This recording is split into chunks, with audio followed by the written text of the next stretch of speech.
Hey everybody, this is Brandon from VK Milling and Hardwoods, and wanted to just jump on here real quick and show you guys what we're working on today. So let me start over here so you can see. So we've got a pile of this stuff laying down here that is all about 3 inches thick and random widths, and it's all between I think 14 and 19 feet long.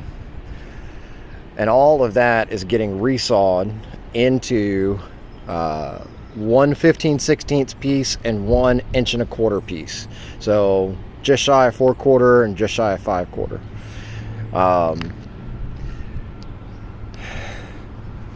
That stack right there under that tarp is the same stuff. And that stack under that tarp is the same stuff. And then a stack in front of it. Some of this stuff is the scrap garbage that's unusable. As you can see over on the mill, we've been working on this stack, which was this stack here. And then we've got these beams. These are 20 feet long. They are, I don't have a measuring tape on me, but I think those are 16 inches by 12 inches. Some of them are 20 by 12s. So we've got those. We've got another stack of them over there in the corner. Well, we're gonna finish in this stack off here, and I can show you what it looks like. This is all like ancient antique heart pine that this company actually sells. There's another stack right there. So they're using it for cabinetry and wall paneling and all kinds of groovy stuff. Well, I'll show you what it looks like when it's sawn up. So there we go. Some of it is super sap riddled, some of it isn't. There's another stack over here.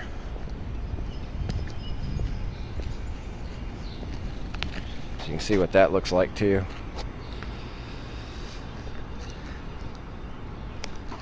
So yeah, this is what we're working on, and sadly this stuff is brutal.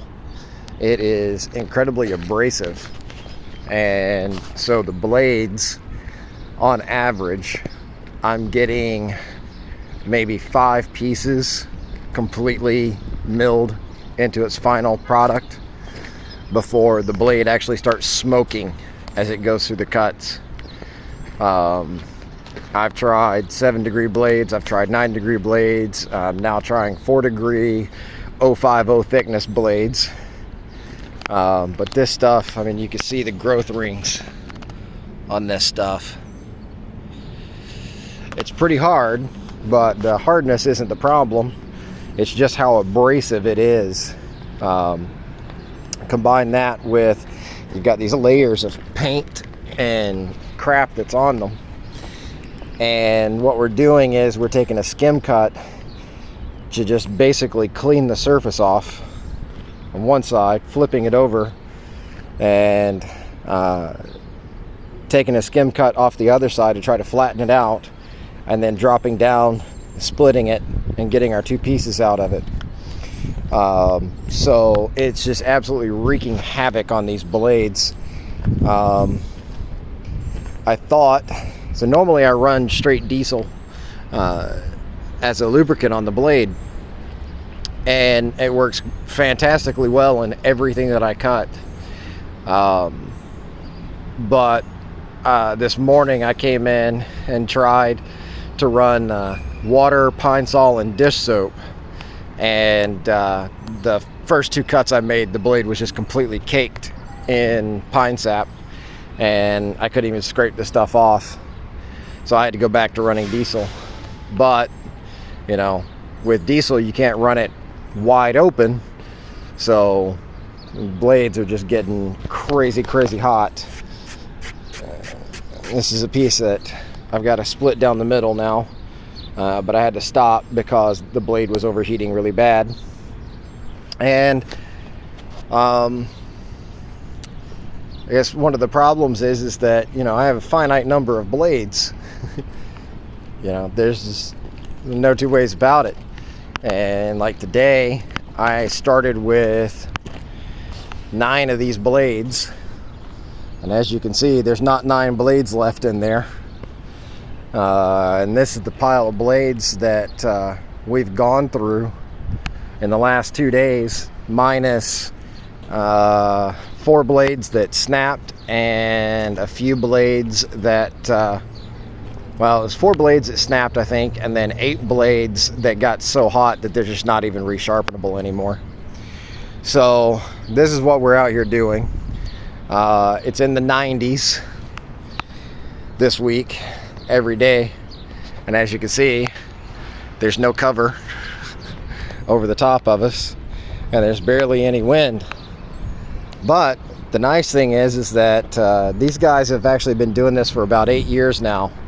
And because of that, they've got their act together, and it's really nice. So I've got, you know, one guy down at that end that's, you know, pulling scrap and garbage off, and then another guy on this end that pulls scrap and garbage off, and then another guy running the forklift and helping to load and unload stuff off of the mill, and then they grab it and they stack it. So really all I'm having to do is run the mill itself, and occasionally when they're still fiddling with stacking stuff, load something onto the mill so that I can go back to cutting. But we keep having to take, you know, 5-minute breaks constantly to let the blades cool down, because if the blade starts smoking, I mean, the blade's essentially ruined at that point.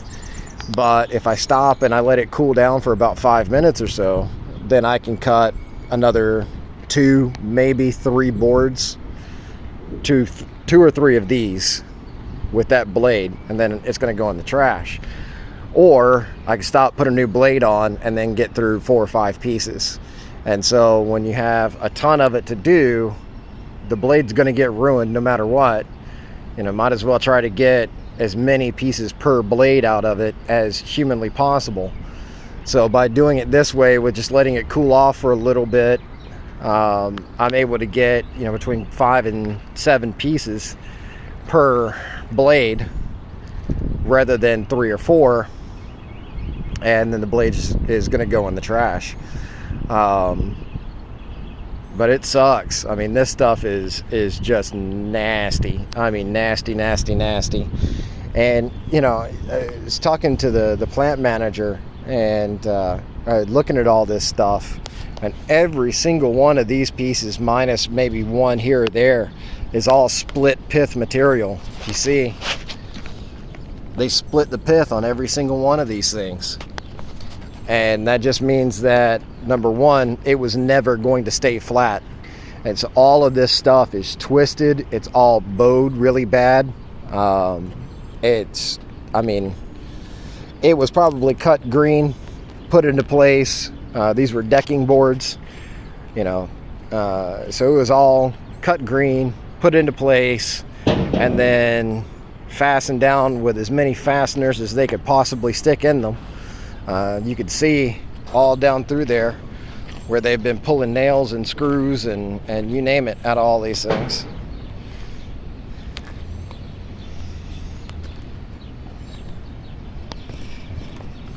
So yeah, they were cut and then they were put up green, and then had every fastener in the world stuck into it to hold them down and hold them in place, because, you know, they were all split pith materials. So yeah, this is what we're working on. This is day 2, and we're about halfway through the day. We got about 3 hours left, and we've only done about 2,000 board feet of material. It sucks. We've done about 2,000 board feet. That stack, I think we've actually done more than that. I think they've moved some material or something, because my understanding was that very first stack was about 4,000 board feet. And we're 3/4 of the way through that stack, but I'm only counting about 2,000 board feet sitting over there. So I don't know. We'll see. But there's that stack sitting there. those beams, that stack sitting there, those beams down at the end down there, and some random stuff. There's some short stuff over there that they want to have done, some short beams, that kind of stuff.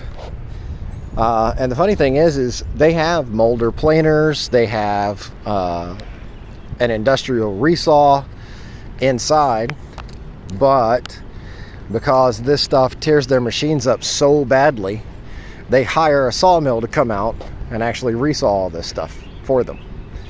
So yeah, it's hot and it's brutal, and everybody's off at lunch, and I'm hanging out just trying to stay cool for a little while. It's like